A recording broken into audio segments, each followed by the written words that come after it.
Hey guys, movie सैनपाई की नई video में आप सभी का स्वागत है। और भाई साहब, लोकी का फिनाले किसी परफेक्ट एपिसोड से कम नहीं था।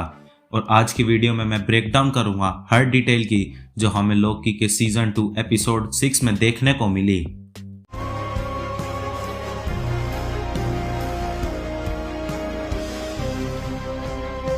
तो लोकी अपनी टाइम स्लिपिंग को कंट्रोल कर उस पॉइंट पर वापस आ जाता है जहां विक्टर टाइमली टाइम लूम को फिक्स करने जा रहा था और उसको फिक्स करने में मारा जाता है। कई सेंचुरीज फिजिक्स और टाइम से रिलेटेड चीजें सीखने में बिताने के बाद लोकी को रियलाइज होता है कि वो टाइम लूम को फटने से नहीं रोक सकता। तब लोकी को रियलाइज होता है कि उसे क्या करना है और वो टाइम में उस पॉइंट में जाता है जहां सिल्वी ही हू रिमेन्स को मारती है और वो सिल्वी को समझाने की कोशिश करता है कि वो ही हू रिमेन्स को ना मारे क्योंकि उसके मरने से सब कुछ डिस्ट्रॉय हो जाएगा। इस पॉइंट तक लोकी को लग रहा था कि टाइम लूम के फटने से पूरा मल्टीवर्स टीवी सब कुछ डिस्ट्रॉय हो जाएगा। लोकी हर कोशिश करता है सिल्वी को रोकने की क्योंकि ही हू रिमेन्स की डेथ के साथ टाइमलाइन ब्रांच होनी शुरू हो जाती है और टाइमलाइंस को प्रून तो नहीं करेंगे सिंस ही हू रिमेन्स अब उन्हें कंट्रोल करने के लिए नहीं है। इतनी ब्रांचेस टाइम लूम को ओवरलोड कर देंगी और उसके डिस्ट्रक्शन से मल्टीवर्स खत्म हो जाएगा। तब यहाँ जाके हमें लोकी के ऑप्शन समझाए जाते हैं। या तो लोकी सिल्वी को ही हू रिमेन्स को मारने दे और सब कुछ वैसा ही हो जैसा हुआ था, या फिर वो खुद सिल्वी को मार दे। सिल्वी उसे बार बार बताती है और कंटिन्यूअसली ही हू रिमेन्स को मारती है और लोकी बार बार टाइम स्लिप करके पीछे आता है ताकि वो सिल्वी को रोक सके। फ्रस्ट्रेटेड होकर लोकी ही हू रिमेन्स के पास जाकर बोलता है कि तुम इसे रोकते क्यों नहीं। तब ही हू रिमेन्स सिल्वी के लिए टाइम को रोक देता है और लोकी से पूछता है तुम्हें ये कितनी बार एक्सपीरियंस किया है। लोकी पूछता है कि तुमने क्या किया, जिस पर ही हू रिमेन्स कहता है चलो भी, तुमने अभी तक टाइम को पॉज करना नहीं सीखा क्या। हैरान होकर लोकी पूछता है कि तुम्हें कैसे पता मेरी टाइम स्लिपिंग के बारे में, क्योंकि जिस पॉइंट ऑफ टाइम में मैं हूँ ही हू रिमेन्स को ये सब पता नहीं होना चाहिए। यहाँ गौर करने वाली बात यह है कि ये जगह स्पेस और टाइम से बाहर एग्जिस्ट करती है और लोकी सीजन 2 में हमने चीज़ों को एक साथ पास्ट, प्रेजेंट और फ्यूचर में होते देखा है। और तब ही हू रिमेन्स कहता है कि वो do you think paved that road, जिसका मतलब ये कि ये सब शुरू से ही उसका प्लान था। ही हू रिमेन्स ने ही लोकी को उस पाथ पर भेजा था किसी स्पेसिफिक रीजन के कारण, और वो ये कंफर्म भी करता है जब वो कहता है कि तुम्हें क्या लगा था मैं ऐसे ही बैठे बैठे मर जाऊंगा। बेसिकली जब ही हू रिमेन्स सिल्वी के हाथों मारा गया तब लोकी ने इवेंचुअली पीछे गया ताकि वो सिल्वी को रोक सके, जिसका मतलब ही हू रिमेन्स एक्चुअली में तो मरा ही नहीं।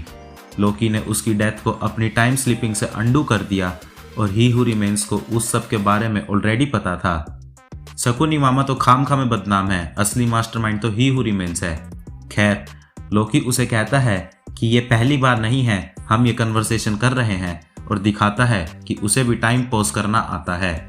ही हू रिमेन्स समझाता है कि टाइम लूम एक्चुअली क्या है। वो बताता है कि वो सिर्फ एक फेल सेफ है और जब वो बहुत सारी ब्रांचेस से ओवरलोड हो जाता है तो वो उन टाइमलाइंस को डिलीट कर देता है जिन्हें वहां नहीं होना चाहिए। बेसिकली सेक्रेट टाइमलाइन को छोड़कर वो बाकी टाइमलाइंस को मिटा देता है और उसका ब्लास्ट उसी का कारण है।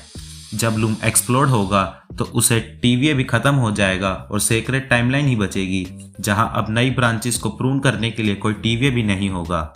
अब यहाँ लोकी उससे बहस करने लगता है कि वो सेक्रेट टाइमलाइंस में ब्रांचेस बनने देगा और खुद सारे वेरिएंट से लड़ेगा, पर ही हू रिमेन्स एक्सप्लेन करता है कि ये इम्पॉसिबल है क्योंकि उसके इन्फिनाइट वेरिएंट्स हैं और इस सब का कोई फायदा नहीं है। लोकी कहता है कि मैं इक्वेशन को ब्रेक करूंगा और लूम को खुद ही ब्रेक कर दूंगा, पर ही हू रिमेन्स कहता है ऐसा करने पर तुम्हारे दोस्त भी नहीं बचेंगे। अब लोकी खुद इस आइडिया को ड्रॉप कर देता है क्योंकि वो अपने फ्रेंड्स के बिना नहीं रह सकता था और ऐसा करने पर टीवीए में कोई नहीं बचेगा कैंग द कॉन्करर को मॉनिटर करने के लिए और उसे हंट डाउन करने के लिए। इस पॉइंट पर लोकी को रियलाइज होता है कि उसके पास सिर्फ 2 ही चॉइसेस बची है, या तो वो सिल्वी को मारे इससे पहले वो ही हू रिमेन्स को मारे। इससे ही हू रिमेन्स टाइमलाइंस की चार्ज में बना रहेगा और वो उन ब्रांचेस को प्रून करके सेक्रेट टाइमलाइन को बचाएगा जिससे मल्टीवर्सल वॉर दोबारा नहीं होगा। दूसरा ऑप्शन होगा चीज़ों को ठीक सीजन 1 की फिनाले की तरह होने देना जहां सिल्वी ही हू रिमेन्स को मार देगी और इससे लोकी घूम फिर कर वहीं आ जाएगा जहां से चीजें शुरू हुई थी। टाइम लूम का फटना, टीवी का खत्म होना, मल्टीवर्स वॉर की शुरुआत होना और अंत में सब कुछ डिस्ट्रॉय हो जाएगा। लोकी को समझ आता है कि यही उसकी चॉइसेस हैं और वो कुछ अलग नहीं कर सकता अनलेस वो मोबियस और सिल्वी से बात करता है। लोकी टाइम स्लिप कर पीछे आता है और मोबियस से पूछता है, तुम कैसे चूज करते हो अपने फ्रेंड की हेल्प करना। लोकी को यहाँ मल्टीवर्स की डिस्ट्रक्शन और अपने फ्रेंड्स की डेथ या फिर एक पर्सन जिसे वो डेथ से भी ज़्यादा प्यार करता है उसके बारे में था और सिल्वी से बात करके उसकी कन्फ्यूजन क्लियर होती है। सिल्वी कहती है कि क्या तुम सच में ऐसा भगवान बनना चाहते हो जो लोगों की फ्री विल छीन लेता है। ये स्टेटमेंट सिल्वी को मारने और ही हू रिमेन्स को चार्ज में कंटिन्यू रखने के स्टेटमेंट से काफ़ी अच्छे से मैच भी होती है। पर लोकी कहता है कि ऐसी फ्री विल का क्या फ़ायदा जब सब मर जाएंगे। यहाँ सिल्वी एक काफ़ी फैसिनेटिंग लाइन कहती है कि तुम कौन होते हो ये डिसाइड करने वाले कि हम मरते दम तक लड़ नहीं सकते। और वो कहती है कि तुम एक बुरे नाइटमेयर को दूसरे नाइटमेयर से रिप्लेस कर रहे हो। रिप्लेस पर यहाँ ध्यान देना। यहाँ लोकी को देखकर ही पता जा सकता है कि उसके मन में एक आइडिया आता है और कहता है कि उम्मीद तो है अगर तुम एक चीज़ को किसी उससे बेहतर ऑप्शन से बदलो या फिर रिप्लेस करो तो। फिर लोकी दोबारा टाइम में पीछे जाता है ठीक उसी मोमेंट पे जब टाइम लूम फटने वाला था और कहता है उसे पता है उसे क्या चाहिए और उसे किस तरह का गॉड बनना है। लोकी बाहर उस ब्रिज पर जाता है और खुद ही टाइम लूम को डिस्ट्रॉय कर देता है और पूरी सेक्रेट टाइमलाइन बिखर जाती है। ध्यान से देखने पर यह नजर आता है कि उन ब्रांचेस में से कलर निकल गया है और वो सिग्निफाई करता है कि वो टाइमलाइंस मर रही हैं। फिर लोकी अपना मैजिक यूज करके उन्हें रिवाइव करता है और वो धीरे धीरे सारी टाइमलाइंस को पकड़ता है और इन्हें रिवाइव करता जाता है और इस दौरान लोकी को एक नई कॉस्ट्यूम भी मिलती है। यहाँ पर अगर आप नोटिस करोगे तो उसके हॉर्न्स उसी मटेरियल के बने हैं जिसका citadel at end of time बना था और ये काफी शानदार लग रहा था। फिर लोकी वहां एक होल खोलता है जो एंड ऑफ टाइम में ओपन होता है और लोकी उन टाइमलाइंस को इकट्ठा करके वहां ले जाता है। यहाँ वो सिटाडेल के तरफ बढ़ रहा था। फिर वो थ्रोन पर बैठता है और उसके पीछे टाइमलाइंस का एक केव बन रहा था और वो इन सारी टाइमलाइंस को जोड़कर अपना मैजिक उनमें इन्फ्यूज करता है और सारी टाइमलाइंस लोकी के मैजिक से रिवाइव हो जाती हैं। सब कुछ ग्रीन कलर का हो जाता है। जैसे ही कैमरा रोटेट होता है तब हमें एक ट्री लाइक फिगर दिखती है जो कि रेफरेंस है नॉर्स माइथोलॉजी में मिलने वाले यग्ड्रेसिल ट्री को लेकर। तो नॉर्स माइथोलॉजी में ऐसा माना जाता है कि 9 रेल्म्स में लाइफ यग्ड्रेसिल ट्री से ही मिलती है और इस पर्सपेक्टिव से लोकी के एक्शंस परफेक्ट सेंस बनाते हैं। हमने थॉर 2 में भी इसको देखा था। बेसिकली यहाँ हुआ ऐसा है कि लोकी ने टेम्पोरल लूम क्योंकि इन टाइमलाइंस को लिमिट कर रहा था तो लोकी ने अपने मैजिक से उन्हें इन्फिनाइट होने की कैपेसिटी दे दी है और अब सेक्रेट टाइमलाइन एक थ्रेड से हटकर एक मल्टीवर्सल ट्री बन गई है जिसमें इन्फिनाइट नंबर्स ऑफ थ्रेड्स हैं। आगे हम टीवीए को देखते हैं जिसमें काफी सिग्निफिकेंट चेंजेस आ चुके हैं।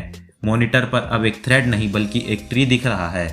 अब वो ब्रांचेस को प्रून नहीं करते बल्कि उनका प्राइम फोकस है ही हू रिमेन्स के वेरिएंट्स को ट्रैक डाउन करने का और उन्हें रोकने का।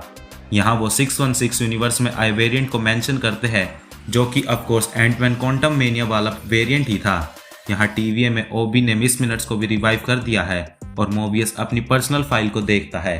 वहाँ से वो अपनी टाइमलाइन में जाता है। यहाँ सिल्वी और मोबियस के बीच कन्वर्सेशन होती है। इधर वॉइड में हम रवोना को देखते हैं। इसके पीछे मुझे एक पिरामिड नोटिस हुआ जो कि कैंग के वेरिएंट रामाटट या फिर उसकी शिप को लेकर एक ईस्टर एग हो सकता है। एंड में हम लोकी को देखते हैं जो कि टाइमलाइन से घिरा हुआ था और उनके बीच बैठा था। उसके चेहरे पर खुशी तो नहीं थी पर वो अपनी सिचुएशन के साथ समझौता कर चुका था क्योंकि उसे अपना ग्लोरियस पर्पस सर्व करना था चाहे वो उसके लिए एक बर्डन ही क्यों ना हो। और मुझे लगता है कि इसके बाद लोकी हमें डायरेक्टली या तो कैंग डायनेस्टी या फिर सीक्रेट वॉर्स में ही देखने को मिलेगा। एक और डिटेल ये भी है कि एपिसोड का नाम ग्लोरियस पर्पस था ठीक वैसे ही जैसे सीजन 1 एपिसोड 1 का नाम ग्लोरियस पर्पस था। तो क्या इसका मतलब यहाँ पर लोकी का शो खत्म हो जाएगा और ये भी एक लूप बनाता है ओरोबोरस की तरह। खैर लोकी को लेकर मेरे मन में अभी भी काफ़ी बातें हैं जो हम किसी और वीडियो में देखेंगे और तब तक आप मेरे द मार्वल्स का रिव्यू चेक कर सकते हो। इस हफ्ते मार्वल के प्रोजेक्ट्स को लेकर हमारे चैनल पर काफ़ी सारी बातें होंगी, तो उन्हें मिस नहीं करना चाहते तो चैनल को सब्सक्राइब करना मत भूलना, और वीडियो पसंद आई हो तो इसे लाइक ज़रूर करना।